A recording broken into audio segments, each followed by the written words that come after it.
વિદુર નીતિ। જે મનુષ્ય બધા જ પ્રાણીનું કલ્યાણ કરવા માટે વ્યસ્ત રહે છે, જે સત્યવાદી, કોમળ સ્વભાવવાળો, પવિત્ર વિચારોવાળો છે, તે પોતાની ન્યાતમાં બહુ જ માન અને પ્રતિષ્ઠા પ્રાપ્ત કરે છે।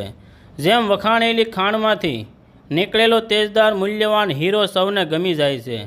અન્ય લોકો ભલે ન બતાવે, પણ પોતે પોતાની ભૂલને સમજીને જે માણસને શરમ થાય છે, તે મનુષ્ય સમસ્ત સંસારનો ગુરુ બની શકે છે।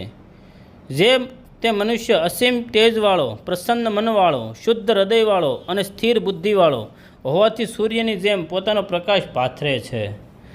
હે અંબિકાના પુત્ર ધૃતરાષ્ટ્ર, પાંડુ રોગના અભિશાપથી પંચતત્વને પામેલા પાંડુ રાજાના પાંચેય પુત્રોને 5 ઇન્દ્ર રાજા સમાન તેજસ્વી છે। તમે જ એ પાંચેય બાળકોને પાળી પોછીને મોટા કર્યા છે, શિક્ષિત પણ કર્યા છે, અને તે આપણી આજ્ઞાનું સદૈવ પાલન કરે છે। જય શ્રી કૃષ્ણ।